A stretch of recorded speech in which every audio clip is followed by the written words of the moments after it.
Ya, Assalamualaikum warahmatullahi wabarakatuh. Teman-teman sekalian, pada kesempatan kali ini saya akan share terkait dengan algoritma support vector machine ya.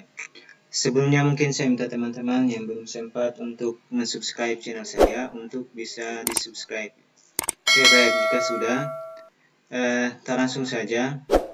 Baik, algoritma support vector machine di sini yaitu salah satu algoritma yang sering dipakai untuk proses klasifikasi ya. Sehingga algoritma ini dia masuk pada bagian supervised learning atau algoritma dengan pembelajaran menggunakan guru ya. Nah, pasti algoritma ini juga sudah banyak diterapkan di berbagai kasus atau berbagai dataset ya, sehingga sangat mudah teman-teman sekalian untuk mendapatkan referensi-referensi yang membahas terkait dengan algoritma ini. Hanya saja pada video kali ini saya akan coba langsung pada studi kasusnya yang paling sederhana, yaitu terkait dengan prediksi atau klasifikasi mahasiswa yang lulus tepat waktu atau terlambat atau telat ya tepat waktu. Nah, sebagaimana Anda lihat di tabel yang saya tampilkan di layar monitor saya, yaitu ada di sini yaitu ada 4 fitur, yaitu contoh di sini itu IPS 1, IPS 2, IPS 3, IPS 4. Artinya ini indeks prestasi semester ya. 1, 2, 3 dan 4. Dan keterangan di sini itu misalnya dia terlambat, tepat ya.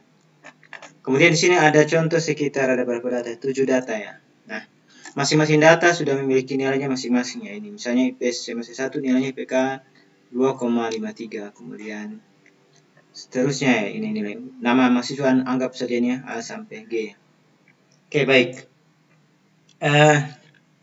Sebagaimana mungkin kalau Anda bisa lihat-lihat contoh referensi terkait dengan algoritma SVM, mungkin ada berbagai macam cara untuk kita bisa membentuk persamaan yang nantinya kita bisa gunakan untuk proses prediksi. Nah, yang pasti untuk proses prediksi atau klasifikasi harusnya ada dataset ya, yang pasti kita sudah punya dataset. Nah, kemudian data harus dibagi menjadi 2 tipe, yaitu data training sama data testing. Nah, pada kasus ini saya akan coba membagi, yaitu data training yaitu ini dari A sampai E, sedangkan data testingnya yaitu F dan G ya teman-teman semua. Oke, baik, kita langsung saja. Nah, untuk proses pembentukan persamaan yaitu kita akan nanti ada nilai W-nya ya, atau bobot formasi yang menggunakan nah, ini persamaan akan terbentuk ya, sehingga nanti ketika kita prediksi nilai YI atau nilai nilai keterangan tadi, apakah dia terlambat atau telat ya, berarti sama dengan W kali XI tambah B ya, dimana B di sini adalah bias ya teman-teman semua. Nah, ini contoh ya, misalnya ini misalnya kalau Y1 yang khususnya ketika nanti diprediksi tepat waktu ya, jadi dia harus ya lebih dari atau sama dengan ini ya, plus 1 ya. Oke, tapi di sini nanti saya akan pakai yaitu rentang nanti kalau dia, ini saya cantumkan, nanti dia kalau lebih dari dia positif, maka hasilnya positif entah mau 0, berapa, itu dia masuk di kelas positif. Sedangkan kalau dia kurang dari 0, maka dia akan masuk di kelas negatif ya, di kelas yang ini atau kelas terlambat. Oke, baik.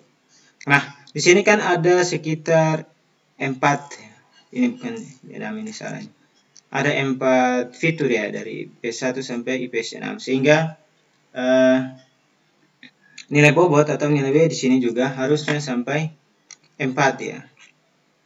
Ini W1, W2, W3 dan W4. Ini bukan W6. Nah, ini sehingga nanti formulasi yang akan kita gunakan seperti ini. Oke, kita langsung saja untuk bagaimana cara kita membentuk persamaannya. Nah, untuk membentuk persamaan di sini teman-teman sekalian, ini sampai W6 ya.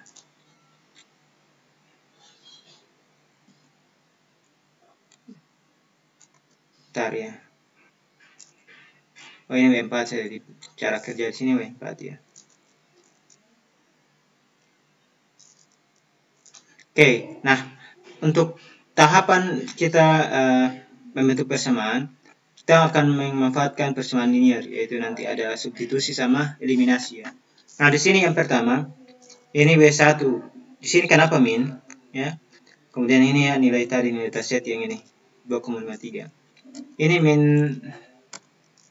W1 kali min W2 ya kali min W3 ya. Semua di sini min ya. Kenapa min? Karena di dalam dataset data training data pertama yaitu dia masuk di dalam kategori terlambat di sini. Makanya nilai ini W-nya semua pasti min ya. Sedangkan kalau dia tepat maka dia akan positif ya. Contoh yang ini. Yang semuanya positif nih. Oke. Kemudian begitu juga seterusnya ya. Kalau misalnya dia ini negatif, dia terlambat. Positif dan seterusnya. Oke, nah di sini yang data terakhir yaitu data ke-6 di sini kita tidak akan melakukan training ya. Saya hanya pakai 5 saja nih. 1, 2, 3, 4, 5. Jadi ini sebagai data training ya.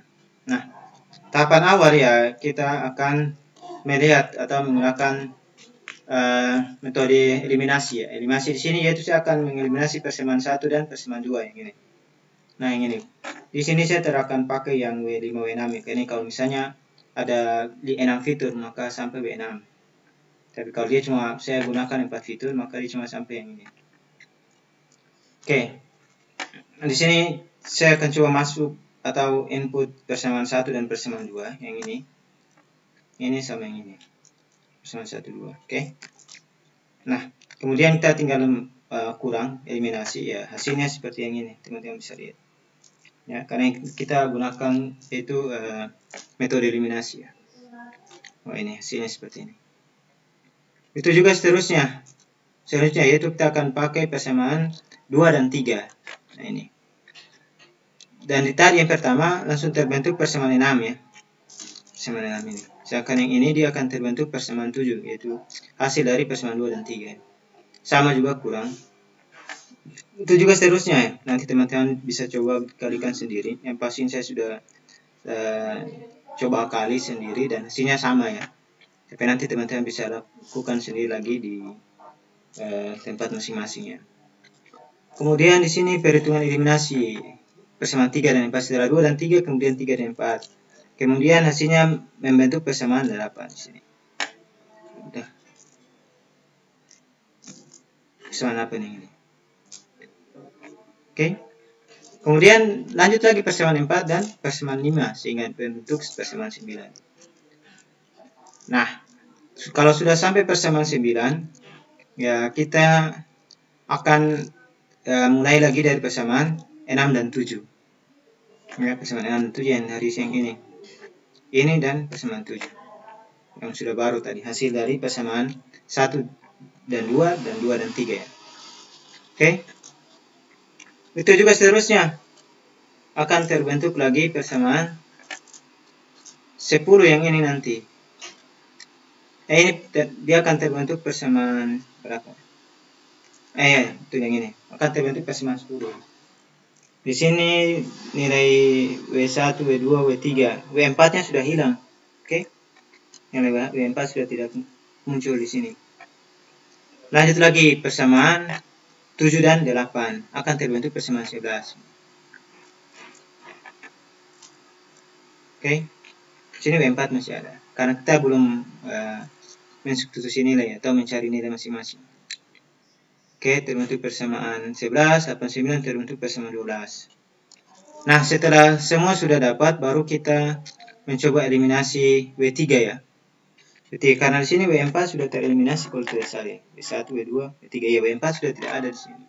Sehingga kita akan coba eliminasi W3 yaitu dengan ini. Persamaan kita kalikan seluruhnya ya. Yaitu persamaan 10 dan 11 ya. Oke. Persamaan 10 dan 11 akan terbentuk persamaan 13. Di sini W3 dan W4 sudah hilang, sudah tereliminasi. Sehingga yang sisa W1 dan W2 sama nilai biasnya. Hasilnya ini ya. Selanjutnya ya persamaan 11 dan 12 akan terbentuk persamaan 14. Setelah itu baru kita eliminasi lagi ya, eliminasi W2, yaitu maka kita akan menggunakan persamaan 13 dan 14 ya.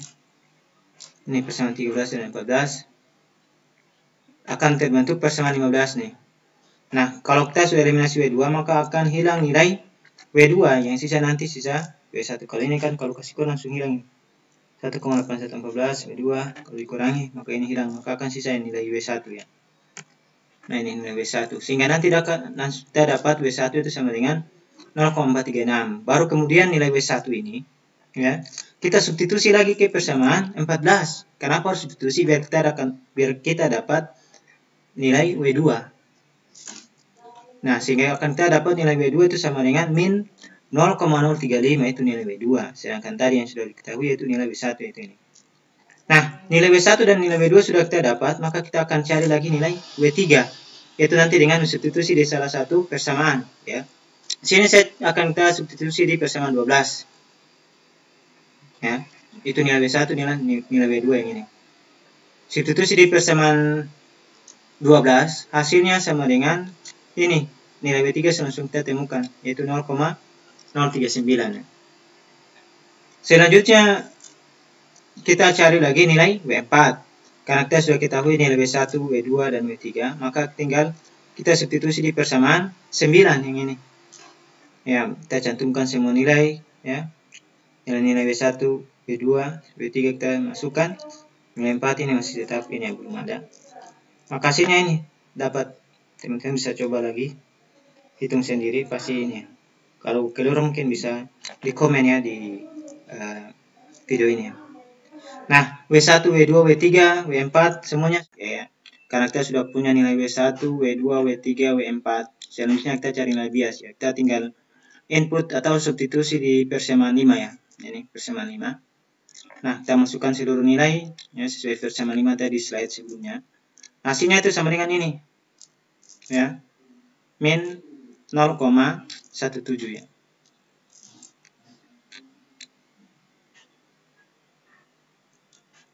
Oke. Sama dengan min 0,17. Nah, berikutnya yaitu kita akan melakukan prediksi atau klasifikasi di data tes yang tadi di awal saya sudah bagikan. Ada dua data yang nanti kita masukkan sebagai data testing, yaitu data yang F dan data G yang ini. Oke. Nah, dia akan bernilai atau diprediksi sebagai tepat ketika nilainya yang pertama harus lebih dari 0 ya, maka akan dia masuk di kelasnya tepat. Tetapi kalau dia kurang dari 0, maka dia akan masuk di kelas negatif ya, atau kelas terlambat ya, sorry. Nah, kita akan hitung apakah benar yang data pertama ini dia masuk di kelas yang tepat ya.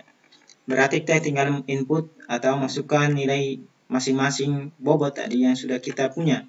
Misalnya W1 yaitu 0,436, W2 min 0,035,